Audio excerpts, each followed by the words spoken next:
Ayon sa Bureau of Fisheries and Aquatic Resources, sa ilalim ng Departamento ng Agrikultura, humigit kumulang 2.1 milyong Pilipino ang kasangkot sa mga industriya ng seafood na kinabibilangan ng pagbibenta ng isda, pangingisda at aquaculture.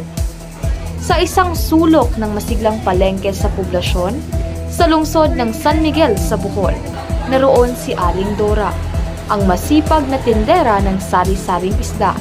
Ang kanyang pwesto na kayamanan niya kung ituring ay puno ng makukulay na isda, mula sa malalakit matitinik na isda hanggang sa maliliit na uri.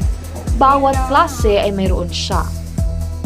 Sa kabila ng lahat ng pagsubok, ulan man o araw, mabenta man o matumal, hindi kailanman nawala ng ngiti si Aling Dora sa kanyang mga labi. Sa bawat pagtunog ng timbangan at ingay ng palengke, naroon ang kanyang hindi matinag-tinag na pangarap na ang bawat Pilipino ay magkaroon ng pagkain sa hapagkainan, hatid ng dagat na siyang nagbibigay buhay. Pura tabak, tindera, isda. 20 years na po maninda. Ano po ang nagtulak sa inyo upang piliing maging fish vendor dito sa pampublikong pamilihan na po? Kasi nagduwad daw man nakaw ng mga tao mo nang mo sa niyong mga bagay kung dito nandiyan para dali rasag more mo guling dali nakita kayo may pangwarta samo ko mo dali na makita mo dali ng binansya.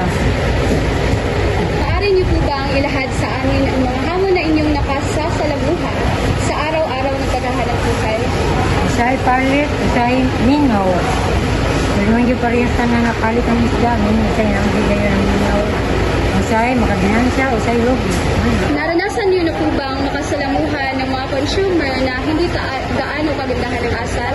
At kung naranasan niyo man po, ano po ang ginawa niyo sa mga panahon iyon? Wala lang, kuwan lang, sa pailog lang, ginamit din sa customer ng mga suplado. Ang suplado, masoko, naimuhangyo, na ako'y magbuo sa presyo. Nga na din na, mga customer, kami lang yun na may kinanglan mo sa Manila. Ano po ang nais niyo sabihin mga advice sa mga taong naghahanap buhay din po katulad ninyo? Kuwan lang din ka, ang ginayin mo na laban lang para mabuhay ka. Kung siya'y maabot na pagsuway, kuwan lang din na to. Survive lang ka, kung siya'y maabot. Thank you, ate. Sa bawat magkano ang isang kilo ng isda, nakatanungan ng mamimili, nakakubli ang mga kwento ng pagtiyatiyaga at sakripisyo. Isang araw-araw na laban para sa kabuhayan kung saan bawat isdang binibenta ay pantawid gutom at taglay ang butil ng pag-asa.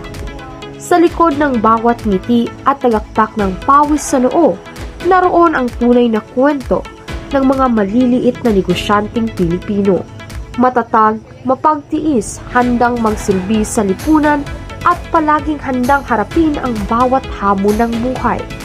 Ito ang kanilang kwento ng buhay sa palengke.